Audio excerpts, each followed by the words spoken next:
My name is Dipti Dikuna. I am the artistic director of Jio MAMI Mumbai Film Festival. This is my first year, and as we know, first of all, thank you so much for attending this and making time for this session. And it's a very very special session for the festival, but also very special to me personally because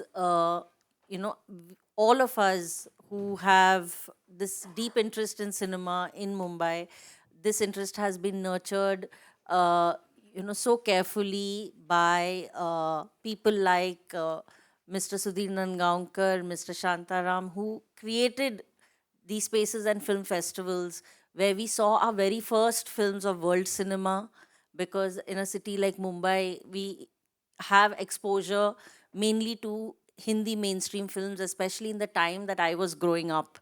So, as a college student, attending Mami and not understanding why I'm entering a theater, but just being open to that experience of reading subtitles, seeing films in foreign languages. And I remember the excitement it used to bring. We are almost 25 years now that Mami has started. And I remember as a college student, opening ceremonies, I have a vivid memory of Mr. Sudhir Nandgaonkar and Mr. Shantaram lighting the lamp. And, we used to be sitting, all of us, very excited about the week that would follow. And we had the luxury at that time to watch 35 prints, and I remember when Mami exchanged hands, and it has gone through so many different organizations who've tried to keep the spirit of this festival alive. Mr. Nandgaonkar had moved on to Third Eye Asian Film Festival, and this whole idea of there being great cinema being in Asia and not necessarily only in Europe was really nurtured by festivals like Third Eye and also by Ocean Cinefan, which I worked with.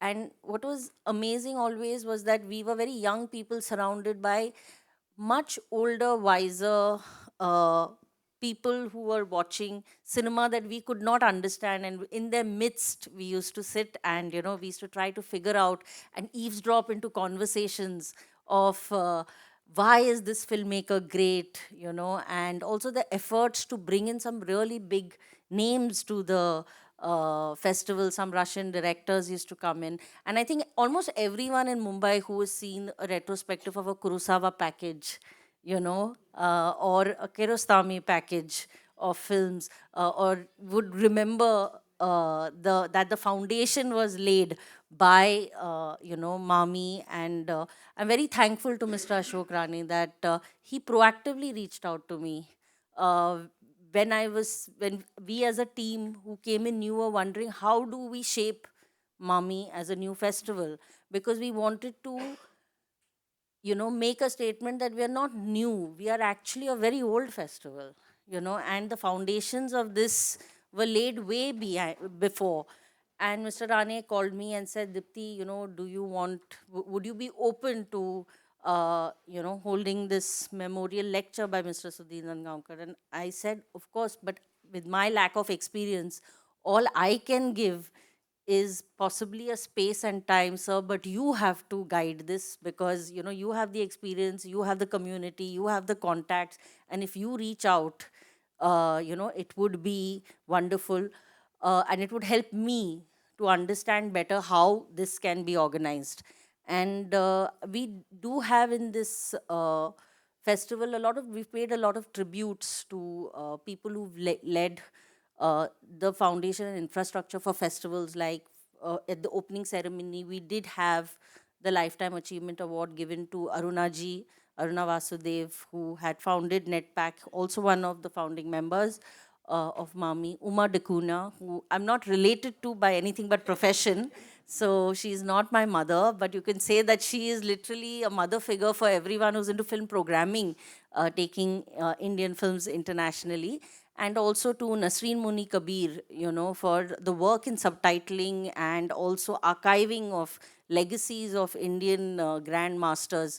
So it was very important to pay respect to this. We also later in the day we have tribute to Dharamsi Bai, Veerchand Dharamsi, people who do remember him as the archivist, ultimate archivist of silent cinema, whom I've had a very close relationship with when I was working. And it really is, we feel very sad that they're no longer with us, but what they have created and what they leave behind is such a strong foundation for the new generations to carry on.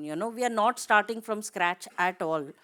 We are starting, we're starting with the memories and experiences that we had as an audience, the learnings that we have, the kind of perspective they created for us, that we are Asians and we are, we are Indians, and we have to value our own cinema, our own art house cinema. How do we see films and who are the masters? So all of this, is something that we should not forget. And hence we have a lecture, a memorial lecture. Again, Mr. Ashok Rane was very keen that every year we host one of our topmost directors from India. And I'm so grateful, and it's such an honor to have with us Mr. Girish Kasaravalli, who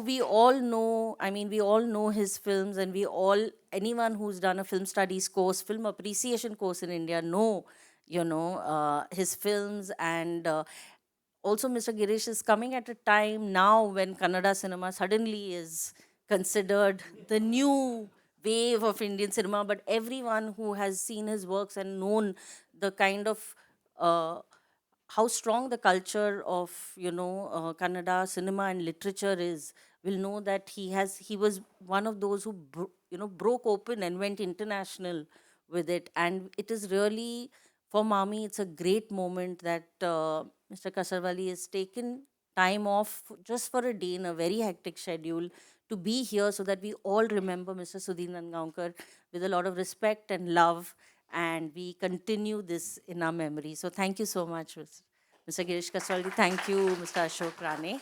And we can begin.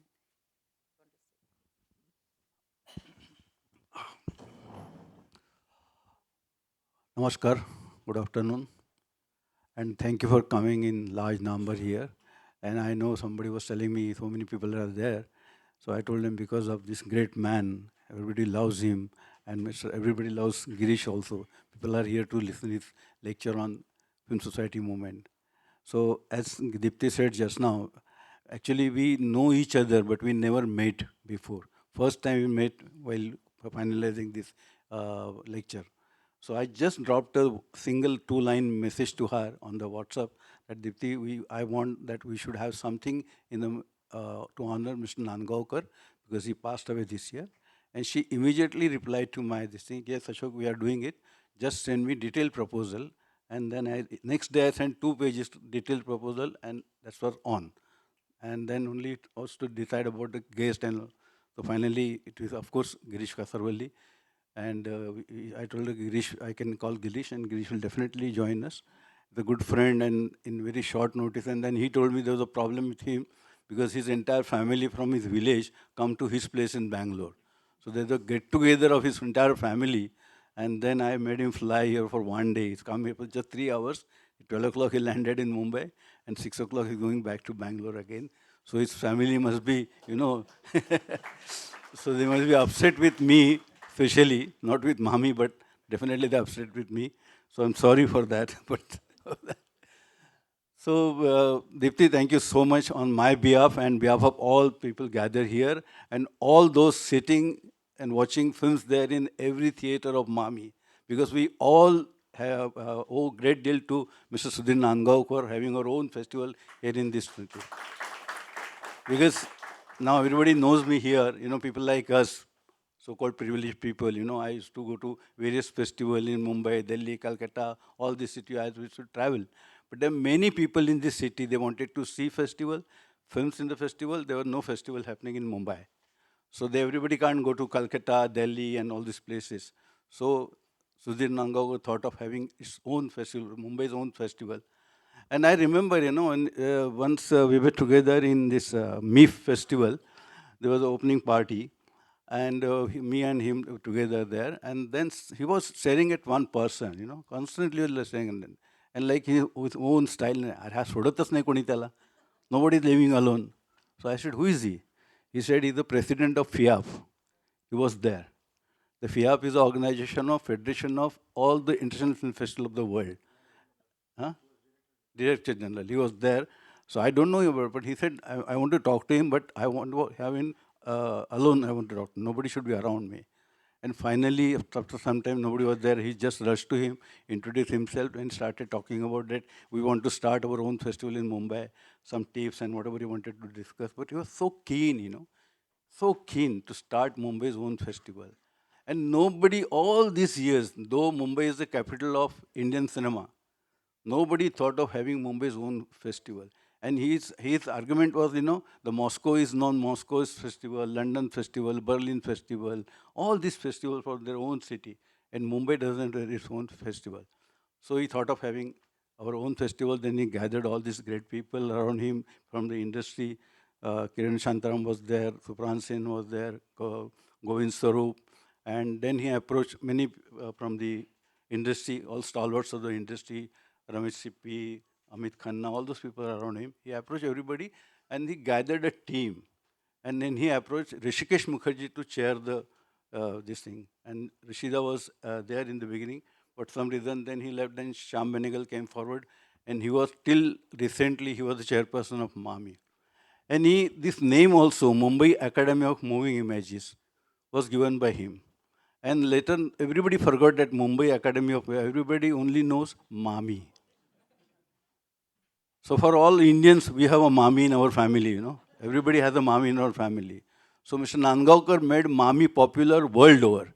Any festival we go, any part of the world, I go to Cannes, Berlin, everybody. So somebody comes, oh, you're from India. How's Mami is doing? Yes, Mami is doing fine. Or if somebody asks me now, how's Mami doing? I will say, yes, Mami is running a festival now. And next week she'll be doing some Diwali ka sweet. दिवाळीचा फराळ मामी करायला असेल पुढच्या आठवड्यात पण या आठवड्यात मामी फिल्म दाखवते. So this man was visionary, and he was a very passionate about cinema. There are people, you will find many people in this country. Everybody, somebody made it, somebody never made it, make it in lifetime. But everybody wants to be in cinema, writer, director, actor, whatever. But this man never thought of that. He was a film society activist. 100% in and out, he was a film society activist. He was a film academician. And see, he was the only person, I can use this term only, and he was the first, every time for Nandgaonkar. He was the only and the first Mumbaikar Marathi Admi to start a film festival, a film society for the Marathi people. In good old days, there were two film societies, Anandam and Film Forum. And all Mumbaikar, many Mumbaikar were there, but there were hardly any Marathi people. So he thought of starting a Prabhat Chitra Mandal. And Prabhat Chitra Mandal only for the Marathi people. And since then, 1967, Mr. Dinkar Gangal is sitting there in the audience. He was with him. They started this Prabhat Chitra Mandal. Mr. Sathe Sahab was there. These three of them, they took initiative and they started Prabhat Chitra Mandal in 1967. And the only film society in Mumbai, there was 22 society. I attended the meeting of all those 22 societies in 70s and 60s. But now only society survived, just Prabhat Chitra Mandal, because of, again, this great man. He's that man. Because of him, the film society is still running, because he kind of activists he has created. I want to share, because some of you know this, but I take this opportunity to tell all of you that he was the first film society activist organizer to think of having a 10 days workshop to 10 film society activists. That was first time somebody thought of this country. He was the only person. He decided in 1981, we had a 10 days workshop in Pune with the help of collaboration with Film Institute and National Film Archive. Satish Bahadur, Professor Satish Bahadur designed the special course for the Film Society, Film Appreciation course, specially designed for the Film Society activists.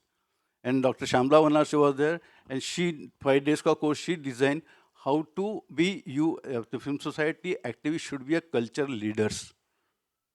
And I'm a product of that workshop, thanks to this great man again. That workshop, nobody thought, no, till now, nobody has done that kind of workshop in India. Any film society, nobody thought of that. So he started that. Then he started, because in Kerala and Bengal, the film society movement was very strong. So what is every time, always, I used to make fun of him. I used to tell my friend, Nandgaonkar सकाळी आंघोळ करताना पहिला तांब्या घेतात ना, ते काहीतरी ठरवतात. So when he takes a bath, morning he decide की आज आपण प्रभातमध्ये जाऊन अमुक करायचं, and then evening will come, चला आपण असं करायचं. We have to do like this, it is Prabhat, Federation, whatever. So he has very idea. Always he thought of, spreading film society movement. Then he again he came with the idea. Then again Mr. Gangal was with him. Both of them, I was just beginner as a film society activist in Prabhat, and I was with both of them. And they thought of having the first conference of film society movement in Maharashtra. And that gave a boost to film society movement in Maharashtra. That happened in 1981 again.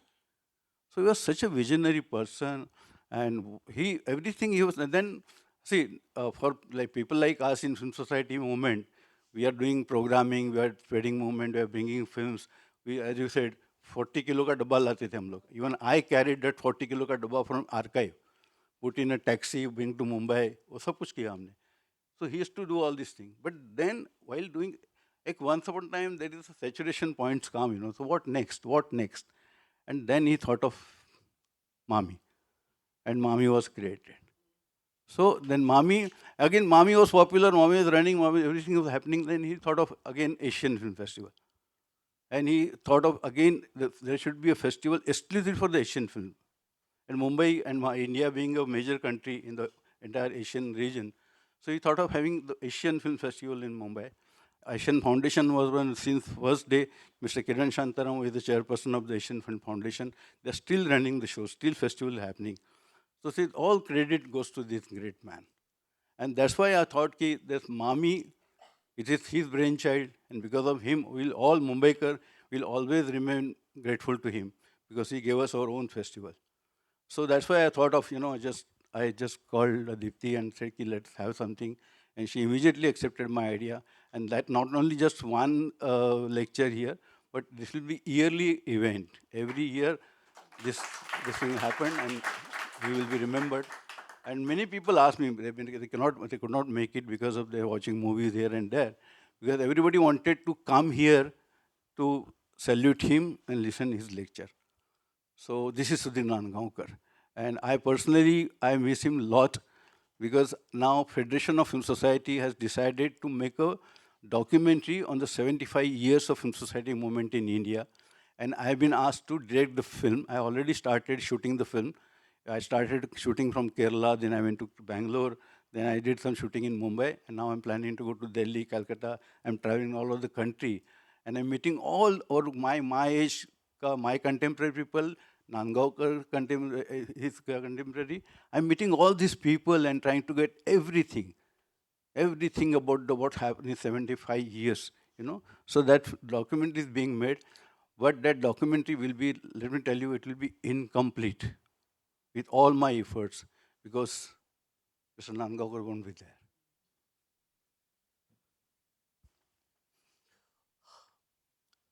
So it will be incomplete because he did a lot for the film society. He was a thinker. He was a thinker of cinema. Like आपल्याकडे thinker, विचारवंत म्हणतो, but there cinema also there are some विचारवंत, the thinker. He was that kind of a person. So I'm really missing him because I planned to have his interview in this Prabhat office when this Gurudatta photograph is there, he's sitting there. So I wanted that visually still remain with me. Though I just wanted to take his interview, but he's not there. Another friend of mine, as she mentioned, V.K. Dharansiva, today we are being tribute to him also. He's also contemporary to Mr. Nandgaonkar, and he did huge work in film academics. He was called one-man archive. Dharansiva was a one-man archive. I called him, he passed away in June, July somewhere, and I called him just 3 days before he passed away. And I talked to him, Dharansiva, I'm doing this film, and Ashok, please come to my place, no problem, you are staying in Vashi. You come, when you want to come, just let me know, and I'll keep everything ready for you, all magazines, books, and whatever material I have that you will require for this documentary. And within 3 days, he was no more. So today we are paying tribute to him also. And these two of even, I'm missing him in this film. He should be there in the film, but he's not there. So this is Film Society movement's contribution to, Nanga's contribution to Film Society movement. And that's why we are gathered here to salute him. I don't call it, this is the Shraddhanjali Sabha. I'm not going to request you to stand for 1 second and say prayer. No, he's still alive, he's still there. I can feel him here. I can just feel him here. That kind of a relation I had with him. So uh, then, as I told you, that we decided Girish Kasaravalli should be the right person to deliver first lecture, because he is also closely associated with the Film Society movement. He's from Bangalore, and Bangalore there is another film society called Suchitra, and Mr. Narari Rao, again the contemporary of Nandgaonkar. They were like Ram Lakshman in Film Society movement, Sudhir Nandgaonkar and Narari Rao. So Suchitra is the only film society in the country. They have their own theater. They have their own theater. And I did his interview, Narira's interview in that theater, and it is being rebuilt now. And a very nice and very huge place outside also. There is a huge library, and there is huge open space. There are even various kind of activities. They have an open class of film appreciation course, like Shanti Niketan and all that. Such a beautiful place. I took his interview in that premises. So Girish is belong to closely associated with Suchitra, and we know him. I don't need to introduce him as a filmmaker. He's a filmmaker of great repute, and he was in FTI. He was a student of FTI, alumni of FTI. But before he could complete his diploma, so at the end of third year, before he could appear for his exam and whatever, he just left and joined B.V. Karan for his film Chomanna Dudi as his associate director. And he must have got a great pleasure, creative pleasure in doing that film with Girish Kasare, B.V. Karan. But then he was punished for that. He was not, till today, was not given that diploma of direction. But then, without that diploma, he got 15 national awards. 15 national awards. And he got many awards from the state film award, Karnataka State Film, many awards from there also, and so many awards from different part of the country, different festivals. And in my festival, where I am a festival director, Ajanta Ellora Film Festival, we gave him Padma Pani Lifetime Achievement Award 2 years back. So he is such a great filmmaker, and just with his permission, just I want to tell small anecdotes about him. In Asian Festival in Mumbai, in Ravindranath Mandir, one seminar happening on piracy. And Girish was sitting next to me in the audience. And then while Govind Nilani was delivering his speech, and while talking, Govind Nilani saw Girish sitting in the audience and said, "Hey, Girish, why? Huh? Okay, so yeah, so Meenakshi, hey, why please say something about piracy." And Girish took a mic and he started like this, ki, okay, I have all my concern for this piracy issue, because I am also a filmmaker, but let me tell you something. One IS officer from Karnataka ministry called him and he said, Mr. Girish Kasaravalli, I make it a point to see each and every your film when you get released in Bangalore. And I make it a point to see in the very first week, but there is no guarantee of second and third week or later on. So I make it a point to go and see your film in the very first week. But this time I missed your film, Tai Sahib. So my request to you, I'll come to your place myself. I'll not send my peon or anybody from my office. And I'll come to your place, collect the DVD, go to my house and watch the film with my family. And next day I'll come myself and send it over to you. So he said, okay, fine. Now listen to me. You are welcome to my place for tea, coffee, or for lunch or dinner. But don't come yourself for collecting that bloody DVD, okay? You can send somebody and I'll hand it over to you. Take the DVD, watch film with your family, and make any number of copies you want to make, and give it to your family members, immediate family, extended family, your friends, everywhere. Let people see my film, yaar. That was wonderful, wonderful. So everybody, the seminar was really, so, and another thing I wanted to tell him, because he looks very serious. People when come to him, they think a very serious kind of person he is. But he's a very witty person he is. in films also we can make it over. His latest film, Kurma Avatar, there is a scene, the Kurma Avatar, the protagonist is a young man who is a filmmaker. He wants to make a serial, TV serial on Mahatma Gandhi. And while taking some permission, and he or his assistants goes to some government office, and they happen to see one old man, old officer, class one officer, and he totally resembles Mahatma Gandhi. So they insist him, and he says, no, no, no, no, I'm not an actor. I don't know. He's just no, no, no, no, no. He keeps on saying, no, no. They keep on kept on this thing, and finally, they're so after him that old man says, okay, and then he is in front of camera as a Mahatma Gandhi, and shooting starts, and then from very first take, there are retakes after retakes because he's not an actor at all. And then the director is very furious, hey, it's a very simple thing, man, simple, very simple, like a fatherly figure, very simple, what's the problem here? Do it, do it, do it, do it. But that man is not able to do that because he tells you, I told you very first day, I'm not an actor, why you're after me? I never acted in plays even. So he said, no, but now you have to do. And finally, the shooting start, episodes are ready, they are on the air, and simultaneous shooting is also happening. And then one point of time, director comes to him, and again the retakes, every time the retakes. And he comes and says, because of you, because of Gandhi, my TRP is going down. So because of Gandhi, TRP is going down. A very good line from the film. And then finally, that poor director brings, with a lot of struggle and efforts, the superstar of Kannada cinema, to play Godse in just one scene. So that can at least raise some TRP for the film. So this is Girish, a friend of ours, and I requested him, Girish, thank you so much again for coming and accepting my invitation. And now I'll ask Satish to say a few words, and then Girish will take over. Thank you so much once again. Thank you.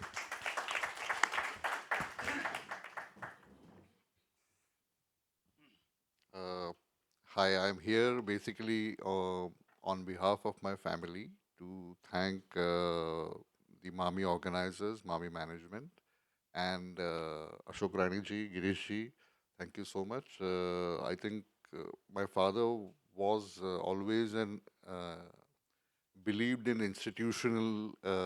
He was an institutional man, and I was very happy when Ashok Kaka told me that he has proposed this, and Mami has accepted that they will start a memorial lecture uh, in his memory. And it's a wonderful moment. When I entered the venue here, and I saw the resources that Mami has, and I was telling Gangal Kaka that, I wish my father. I wish my father was here and he could have joined forces with Deepthi and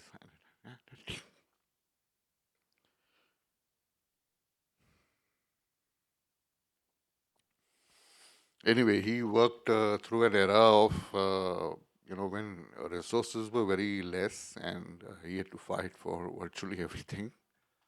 So that's over. I'm happy that it has come to this stage where there are enough funds, and curators can really curate beautiful cinema. And for Mami, I'm sure my father is watching us here. He would have been really happy that such a wonderful festival has been organized. And we have stalwarts like Girishji speaking to us. And mm, I think we're here to listen to what Girishji has to say. So I won't take any more of your time. And I'm really grateful. There are many people here who've been co-travelers, fellow travelers of my father. And like Ashok ji said that, every morning he would wake up and he would think of something new that can, is it is it possible to do it? And he would start with that thought. And then all his friends would get the morning calls. Kiranji is here, and then he would discuss, what can we do to achieve this. And I mean, it was amazing to see him as part of his family. But he would not lose hope, and he would keep thinking constantly about how to achieve that thing that the new thing that he thought about.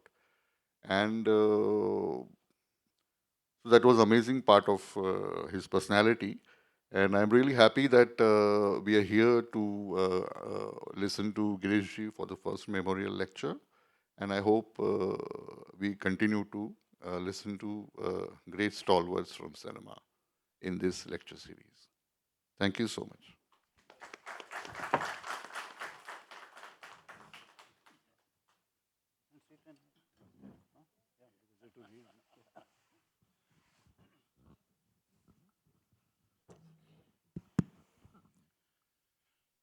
Good afternoon, namaskara. I'll sit down and I'll be sitting while talking because I need to read it out. I thank Ashok for inviting me, for giving this opportunity to come and present my lecture.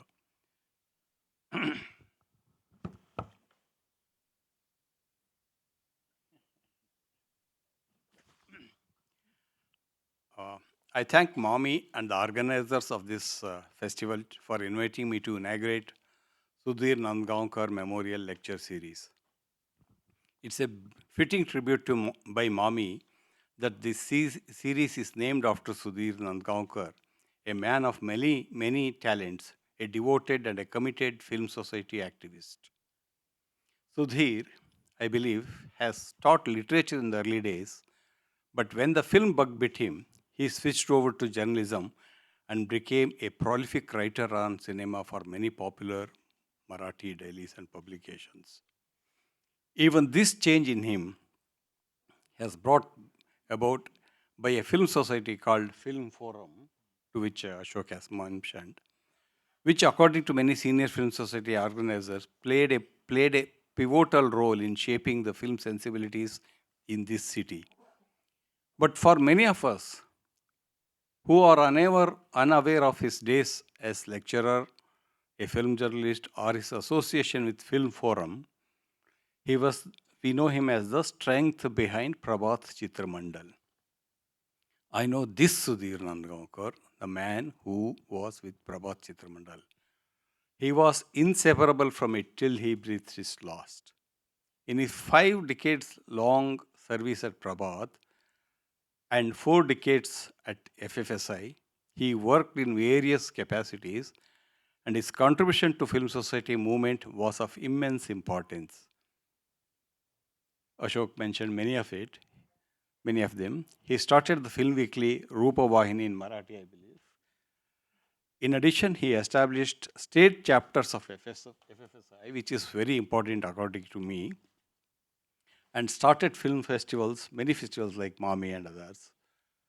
Among his noteworthy achievements, I'd like to mention 3, which according to me are very important, very significant. One, the establishment of campus film societies. Second, starting a film appreciation course in Marathi. Third, setting up of Asian Film Foundation and Third Eye Film Festival. Let me explain why I consider his initiative of starting campus film societies admirable. It was a part of Nehruvian dream to include cinema in academics. To work out the modalities, the Government of India constituted S.K. Patil Committee soon after independence and Dr. Shivram Karant's committee in the 60s. Both these committees recommended that cinema should be included in the academic curricula. This was based on the reason that if students are exposed to good cinema during the impressionable age, they develop good taste not just with respect to cinema, but also with other arts and become good sahrudayas. In Sanskrit, they have a beautiful word for, this one. They call them sahr. In Marathi also, I think you have the same. A good Sahrudaya can bring about a change in the complexion of not just the film industry, but the society itself. However, as is the case with many such reports, the enthusiasm shown by the successive governments in appointing committees did not translate into action, and some of the important suggestions were left to gather dust. Because of this, I consider Sudhir's initiative of starting campus film societies a move in the right direction. We all know what roles the campus film societies played in shaping the taste of young minds in US and Europe. FFSI should take up these unrealized dreams of Sudhir and establish campus film societies across the country. A few years ago, some of us in Kannada film industry fraternity attempted to screen good films in for high school students. But it was met with opposition from the conservative minds of academic circles and from parents. But FFSI, being a registered body, can dare to take it up, knowing pretty well that the conservatives who still have the condescending attitude towards cinema would oppose it. But this is very important for me, because if you have campus film society, I think the complexion of Indian cinema will totally change. The second aspect that I would like to dwell on is Sudhir's attempt to conduct film appreciation courses in Marathi. I believe the film appreciation courses that he conducted in Pune was the first ever endeavor to have been done in Marathi.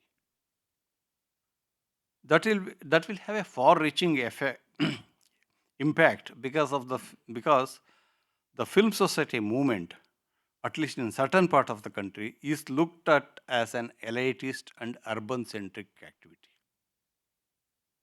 Conducting film appreciation courses in English prevents a large section of young minds who get intimidated by the language from participating in it. If the language of the region becomes the language of communication, it would attract participants from the non-urban centers, and that would help erase the wrong impression about the kind of activities that FFSI is conducting. The cascading effect would be that the film society movement would spread to villages and to smaller towns. I am unaware of the film societies in other states, but in my home state in Karnataka, the film societies, which are few in number, are all located in major cities. To counter this, K.V. Subbanna, the Magsaysay Award-winning cultural icon in Karnataka, started a film society in Hegodu, a small village of 25 houses in the Sahyadri belt. He screened film classics from all over the world and introduced the residents of the village to meaningful cinema. During 70s and 80s, when Professor Satish Bahadur, P.K. Nair, and N.V.K. Murthy visited Hegodu to conduct a film appreciation course, they were surprised to see villagers in their typical attire of banyan and a lungi sitting under the tree and discussing Rashomon, Basikaltis, and Pater Panchali. Imagine what would have happened if students are given such an opportunity to watch meaningful cinema, which otherwise they would never never be available to see in the commercial circuit. Later, Subbanna extended this activity to other places like village of farm laborers, Siddhi tribes, and fishermen colonies. The center was in Ninasam, but they had one screening in Ninasam and the extended screening in amongst Siddhi tribes. He entrusted this job to four of us of conducting this. We had to carry the 16 projector and film reels and act as benchies. During the early days early days of cinema in Japan, theaters would hire people who are called benchies to translate the dialogues into Japanese for the benefit of the audience. And we were all doing that job. We did it for 3 years. My experience was astounding. We would go there, and the film is running, we will hold the mic and translate the dialogues of Sarvajaya or Antony as if it's our own dialogue. And people would be very thrilled to watch the film in Kannada. The film is with subtitles. They will be listening to Kannada dialogues of the Antonio speaking, I wish FFSI continues such activities to spread the culture to places which are sparsely populated. Because this is very important. If you do that, you have your centers in Mumbai, you have your centers in Pune, but have the branches, or not branches, call it as an extended extension program, and screen the films in smaller places. I wish FFSI continues such activities to spread film cultures to places which are sparsely populated. By doing so, not only film culture gets a wide spread, but also the misconception that cinema is an urban-centric, elitist activity.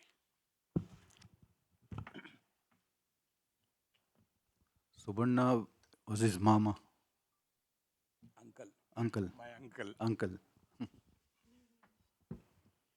Third Eye Film Festival and the Asian Film Foundation, of which Kiranji is the chairperson, are two other initiatives of Sudhir which need to be applauded. They are part of Prabhat Chitramandal. Even Cinefan Film Festival in New Delhi, started by Aruna Vasudev much earlier, has the aim of showcasing films from Asian countries. There are many film festivals outside India which curate only Asian films. In fact, Festival of Three Continents in Nantes once had a section which designated only to South Indian films. When I asked Alan Jaladu, the film director then, the reason for limiting it exclusively to South Indian films, he said that the cinematic idiom, the emotional pitching, and its graph and the acting style in South Indian cinema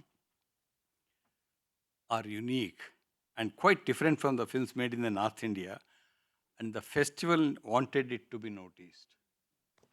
Just imagine, the outside, in an organization like Festival of Three Continents, recognizing the fact that North Indian films are different from the South Indian films. In an interview, Sudhir too expressed such a concern, which motivated him to start the festival. In Indian Film Festival, it's a common sight to see cineasts flocking to see the films from Europe and America, but not so enthusiastic to see films from Asian countries. Except the selected few, the film delegates of the festivals hardly go to see films from Latin America, Africa, and Asia, with the sole exception of Iranian films. Sudhir stated in that interview that the Asian Film Festival gives opportunity to not just to see films made in the neighboring countries, where the filmmaking conditions are not very different from that of ours, but makes us realize how shallow are the claims of our film industry, who say they are not able to make films of international standard because of the censorship, political interference, and lack of facilities. It's a lame excuse because the restrictions of filmmaking are much more severe in the neighboring countries than in India, yet many of their films are appreciated worldwide. The screening of only Asian films can also be seen as a political act. Screening of only Asian films can also be seen as a political act, an act of resisting cultural imperialism of the European films, an act of decolonizing the minds of the filmgoers in India. One can see this happening in other parts of Asia, where national cinemas have been able to carve out distinct styles and establish their uniqueness. I'd like to recall a small anecdote which Usman Sambane, internationally known Senegalese director who's passed away a year back, narrated once in an interview.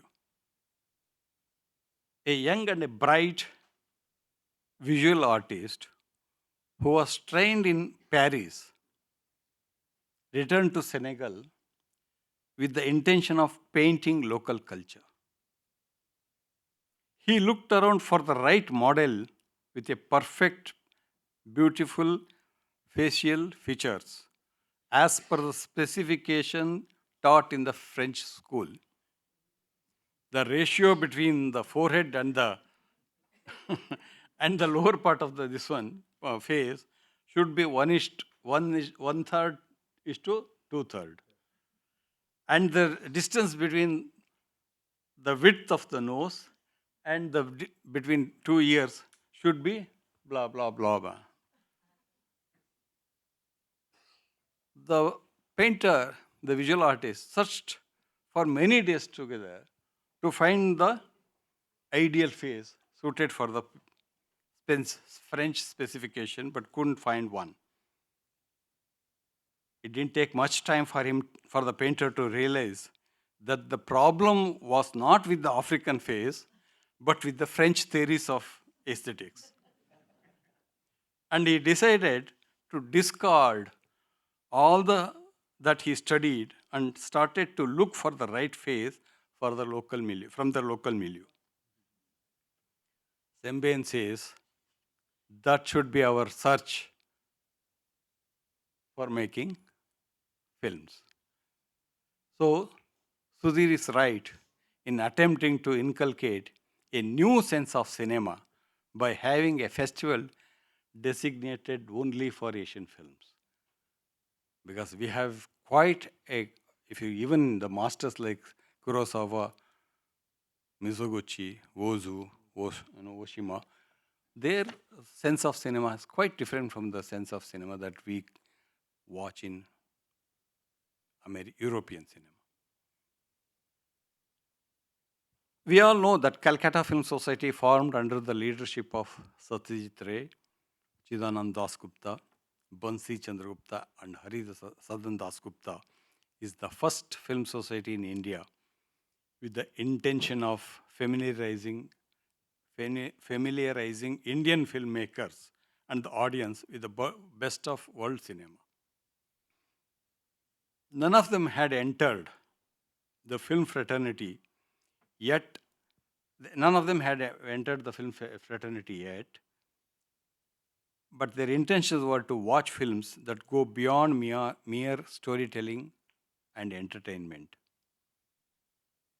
Satyajit Ray writes in Our Films and Their Films, Our Films, Their Films, not and, Our Films, Their Films, that their aim was to curate films wherein concepts are expressed in aesthetic terms, be it a film made as a tool for propaganda by a political body or by an avant-garde intellectual for the satisfaction of aesthetic urge.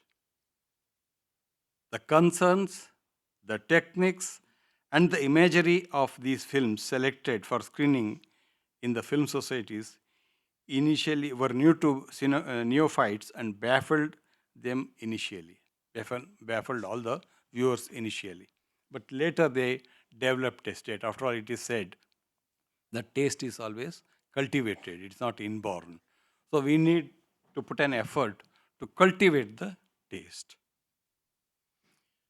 Contrary to the belief that the Film Society movement was started by the Calcutta Film Society, Google tells us that the prior to Calcutta Film Society, there existed few film clubs in Mumbai that were formed with a limited vision.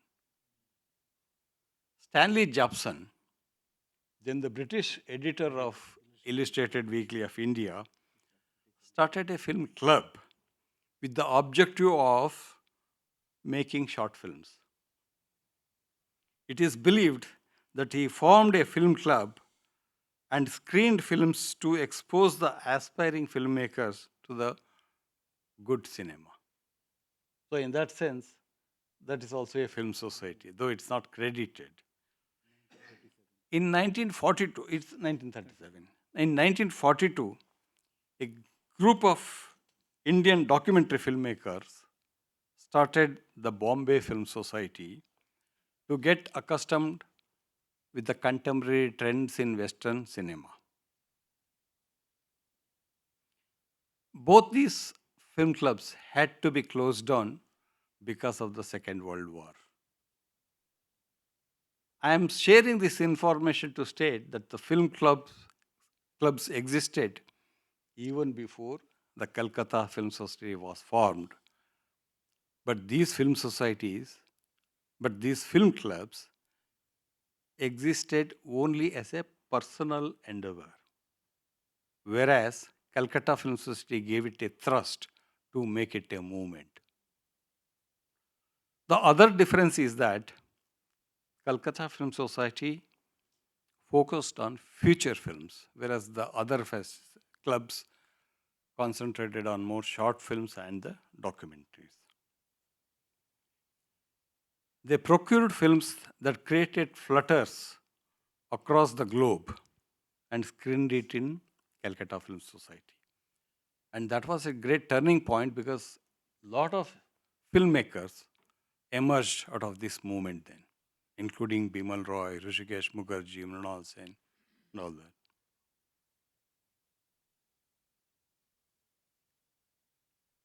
The films brought in a paradigm shift in thinking about films because of that activity. Both filmmakers and the viewers started looking for content which had relevance to the times they lived in. Cinema was given the status of an art form like literature, music, etc.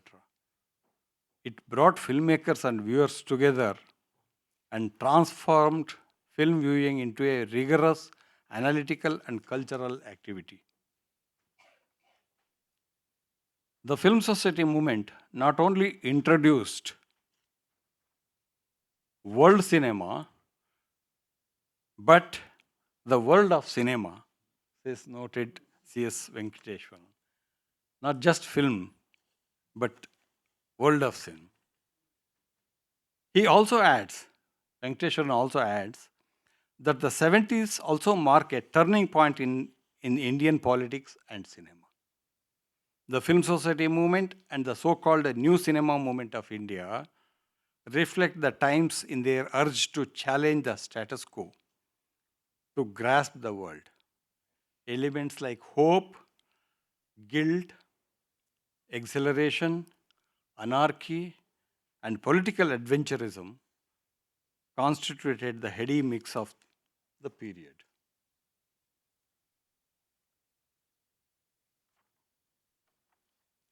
The idea of procuring and watching films of their choice, not of the choice made by the industry, motivated film enthusiasts from other cities, and soon many film societies started emerging.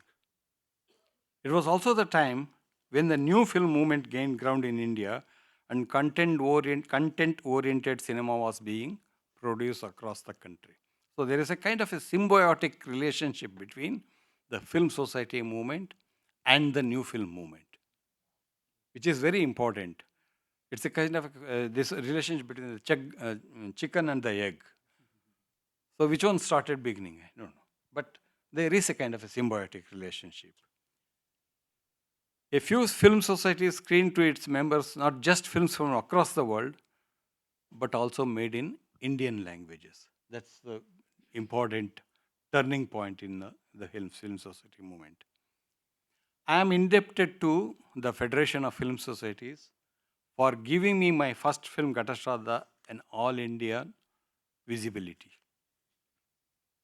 When it won the Golden Lotus Award in 1978 in the National Film Awards, at a time when films made by the stalwarts like Satyajit Roy, Mrinal Sen, Shyam Benegal, Adur Gopalakrishnan, Aravindan, B.V. Karan, Girish Kasaravalli was in the competition, and my film won the award.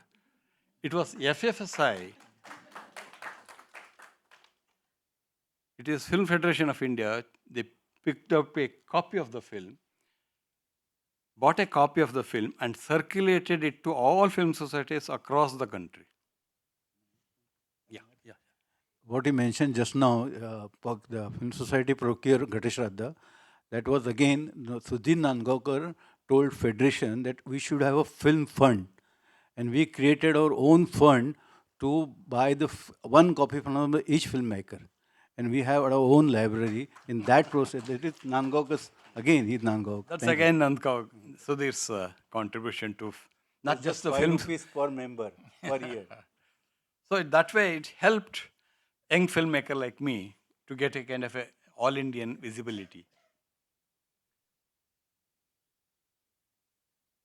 I was also invited to some screenings, and interaction between the filmmaker and the members of the film societies were arranged. FFS also organized such interactions with other filmmakers also, which benefited both the filmmaker and the cineast. The filmmaker realized his or her strengths and weaknesses, and the viewer gained an insight to go beyond the plot. The Film Society movement was also a democratic one, in the sense that it did not privilege any linguistic tradition in a unilateral manner. Thus, it had a non-parochial attitude towards cinema, which I think is a great, great contribution to Indian cinema. 2023 happens to be the Film Society's Golden Jubilee year. The first films, if you take Calcutta Film Society as the first film society, then this happens to be the 75th year of Indian Film Society movement. It is time for all of us who are actually involved in the Film Society movement to reflect upon the path that we had traversed and to introspect about the strengths and weaknesses of this movement. Everyone would agree with me that the Film Society movement, which played such an active and vigorous role in the initial years to promote good cinema, has lost its initial momentum. Sorry to say such harsh words, but that's my opinion. It is now time for us to widen the scope of the movement so that the movement gets reinvigorated.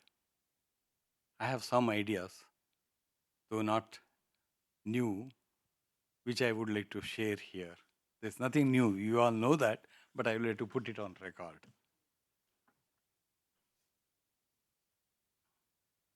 The initial aura of Film Society movement waned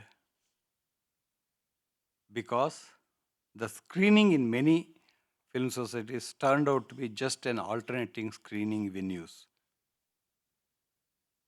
In theater, you pay the ticket, go in, watch the film, and come out. And there we watch Hindi film, Tamil film, Telugu films. Here we watch a world cinema, a French cinema, Hungarian cinema, or a Polish cinema. We watch the the screenings in many film societies turned out to be just an alternative screening venues without disseminating the art of cinema. It did not deconstruct the artistic content of the film for its members. I think the biggest mistake we made was that we just screened the film and the audience went back.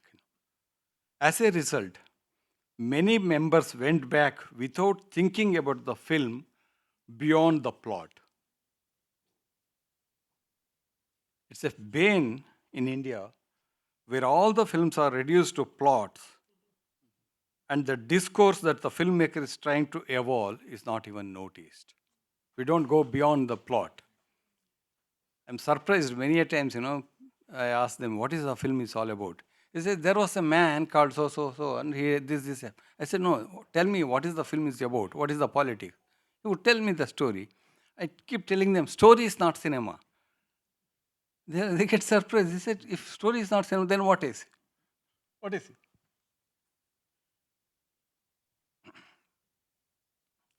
These days, films from the non-English speaking countries are also easily available in digital platforms. And hence the membership of film societies has dwindled and many film societies have shut down. During the 80s, a big state like Karnataka had 12 film societies and a small state like Kerala had 160 film societies. Kerala is a small state which had 160 film societies. A big state like Karnataka had 12. After the advent of digital revolution, Karnataka has only 2 film societies which are active and a few others which show films occasionally. One for Deepavali, the other for Yugadi and such kind of thing. In Kerala, too, I believe the number has dwindled to 80, from 160 to 80. I am not aware of the state of affairs in other states, but I have reason to believe that it would not be any better. To make the film society movement active, we need to bring back the discussion on cinema and disseminate of its concepts soon after the film screening is over. The passive consumers of films who are inadvertently created by the movement have to be reconverted to active participants.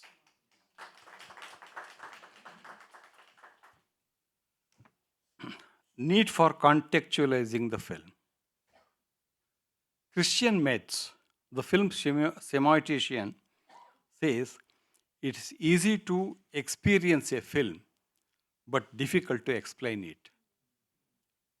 It is so because in films, the experience is many layered, unlike other arts.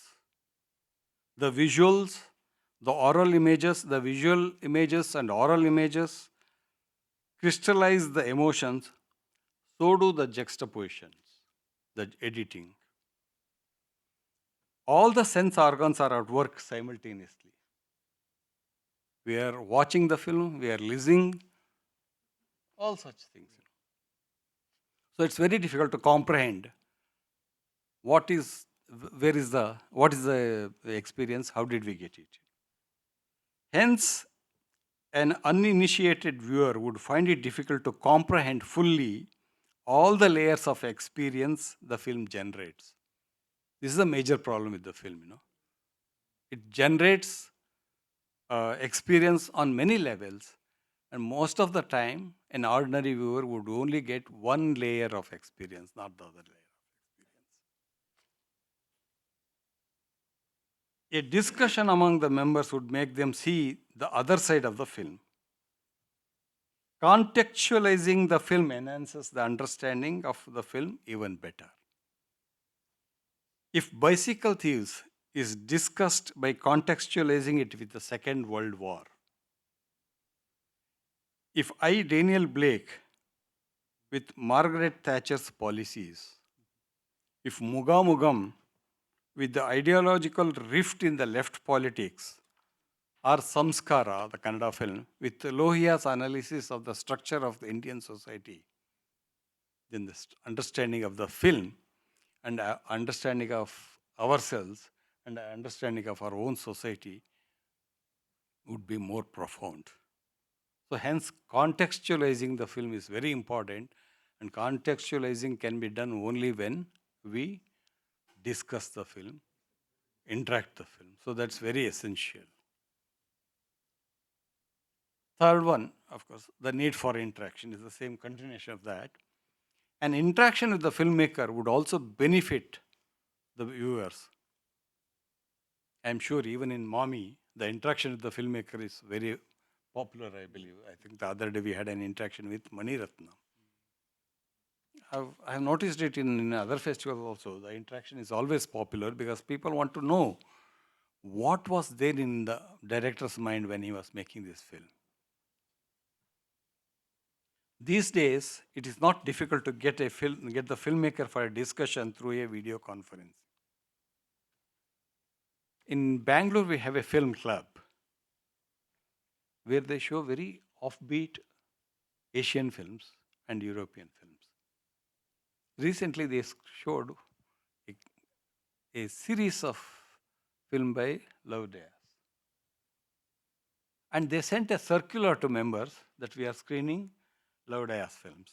And one fine day they get a call. They said, I am Loveday speaking.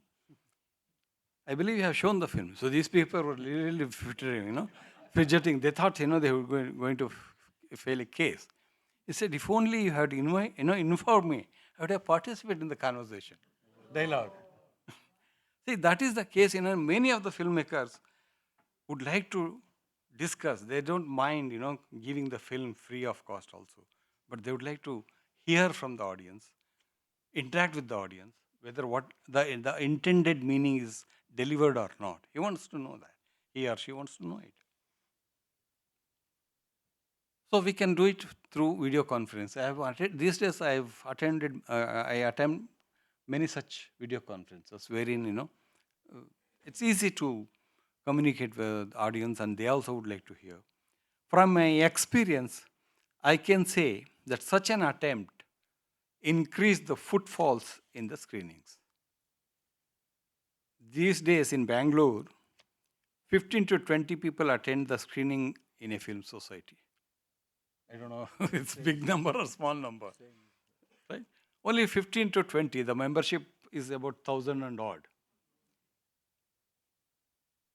Hardly 15 to 20 people attend the screening in a film society Bangalore, but it would rise to 50 if there is an interaction with the Kannada filmmaker, and it would go up to 100 if the interaction is with an iconic European filmmaker, and a houseful if it is a popular filmmaker from Hindi, Tamil, and Telugu.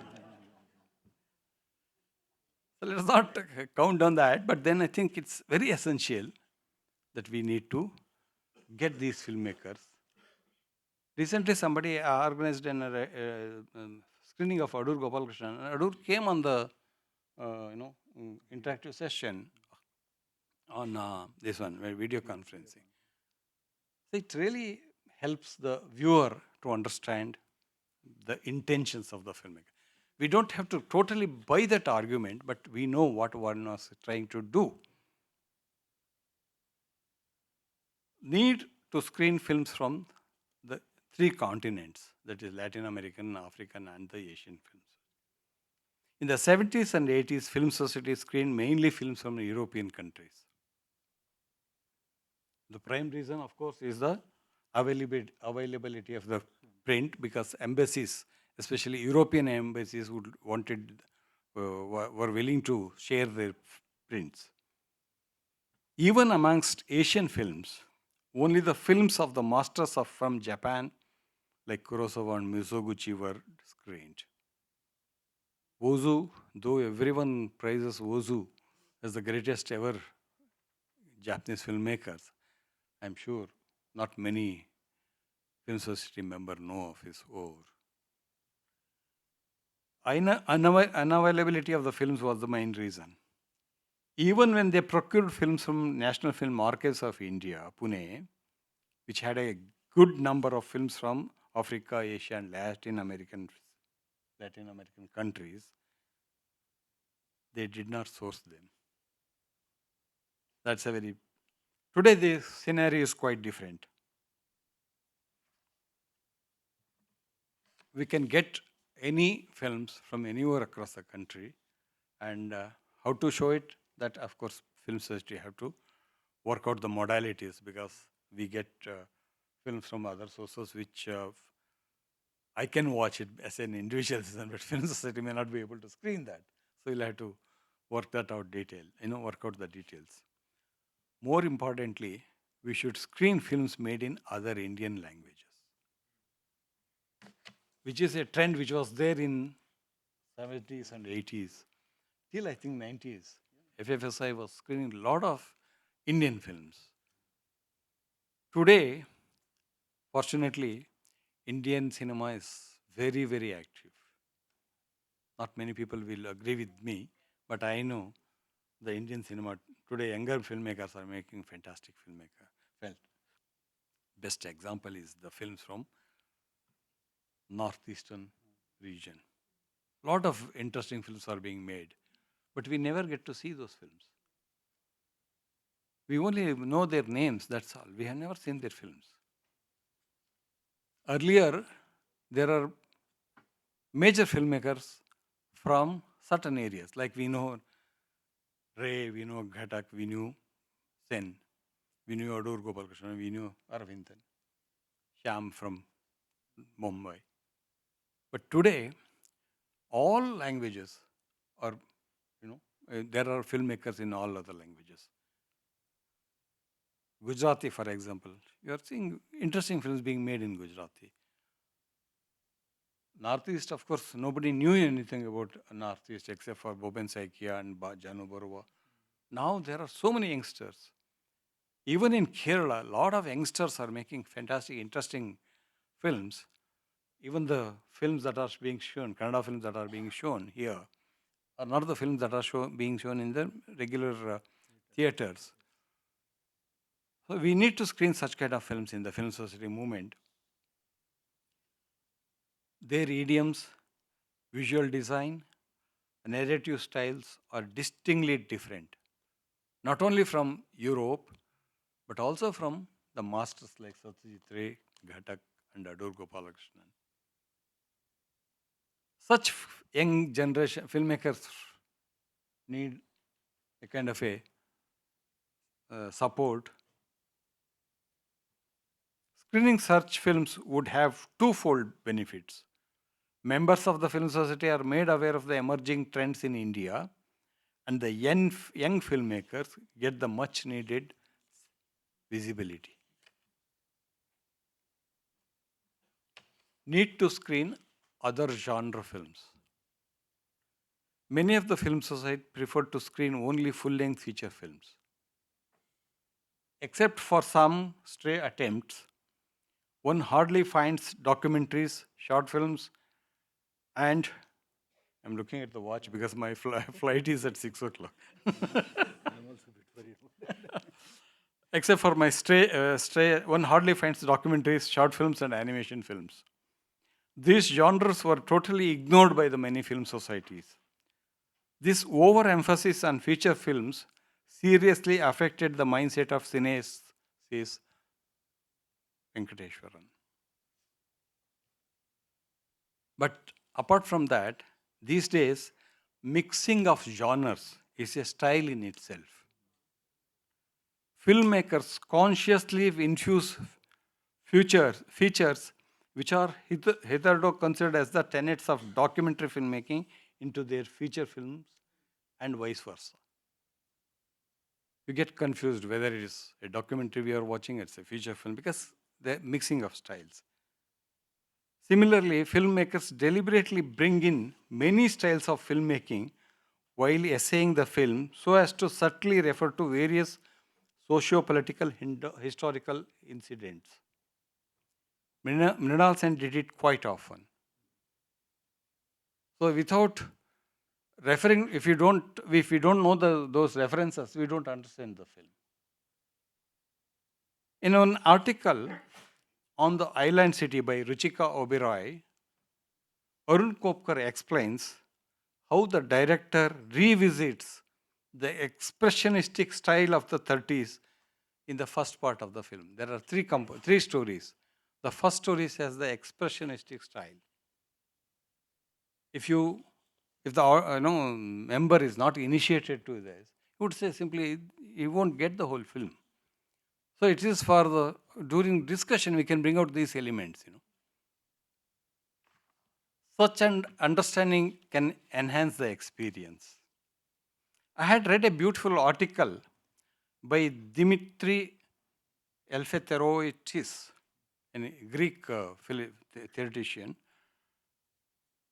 on the physical movements, the technical, the notional aspects, and the politics in Samira Makbalbaf's The Blackboard. Very beautifully puts it, Blackboard is a journey, about a journey with no origin and no destination. It's a beautiful phrase, I thought. And while watching that film, suddenly you realize if you only can tell them this is a diegetic mode of filmmaking, we get a different understanding altogether of the film. Apart from diegetic modes, we also have called what is known as mimetic mode. I have tried a small experiment in my film, Gulabi Talkies, wherein I mixed narrative styles. I used the conventional analytical dramatic structure for the tale of Gulabi, the protagonist, and a verite style for the story of the fisherman, the Milu, which forms the counter narrative. One of the critics noticed it and wrote about it, and soon other picked it up, the thread, and which they had not noticed earlier, and started discussing about it. This is the advantage if we have the discussion. They furthered the discussion. It also made them understand how a filmmaker builds a narrative using cinematics, elements like sound, editing, visual elements, everything. Such insights make the understanding of the film deeper. If we have to dismiss the film, let us do it for the right reasons. If we have to appreciate the film, let us do it for the right reasons. That is possible only if we understand the film properly. We fail to notice such subtleties because we do not see cinema, we only look at the plot. Gautam Bhaskaran, in his book on Door to Adore, mentions, because of the lack of, he mentions that in the West, they always looked at cinema as the extension of visual art, of photography. But in India, they looked at it as extension of theatre. In Canada, they looked at it as extension of literature. Nobody looked at cinema as cinema. See, that is the whole problem, because cinema has music in it, has visualism in it, architecture in it, theatre acting in it, borrowed from theatre, and the plot and the construction of plot from the literature. So we have literature, theatre, music, visual arts, but they are not as they are in the original form. It's all, see, you know the story of Agastya, who ate all the demons and then said, Vatapi Jirno Bhava, and everything gets digested. In cinema, everything is digested and becomes cinematic. It's no longer the painting, no longer the poetry, it's cinematic. We need to understand what is cinematic. To understand, as in performing arts, understanding the cinematic image is important to understand the content. What we try to do is we understand the content and try to no, it should be the other way around. Because it is said in cinema, we first watch and then experience. In literature, first we understand the concept and then view the images. It's the other way around in cinema. The elements of filmmaking are not chosen randomly. They are chosen for its political and philosophical significance. If we succeed in inculcating the knowledge to our members, we would create a real cinemate. If I am not wrong, it was Gerald Most who used the term cinemate for the person who is initiated into the subtleties of cinema. We call someone who can read and write as literate. Similarly, a person who can decipher the images should be called a cinemate. A cinemate can develop a critical approach to cinema in general and Indian cinema in particular. He or she can also decipher and trace the evolution of the Indian cinematic tradition from its infancy to the present day. This would give Indian cinema an identity which is there but sadly not recognized. Popular culture. Of late, popular culture is gaining importance all over the world. Attempts are being made to understand its socio-political and sociological implications, significations. Popular cinema too demands such a study.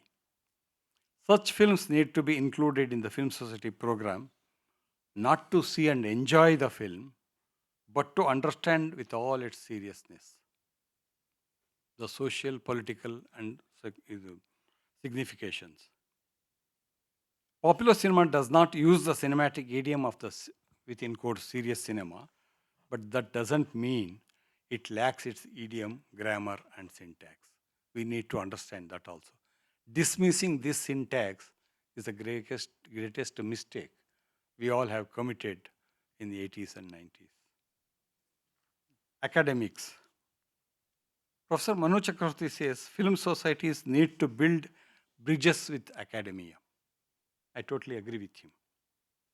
For this, they have to develop a schedule to reach out to colleges and institutes which teach film as part of their curriculum and use that knowledge to develop creative and critical understanding of the medium.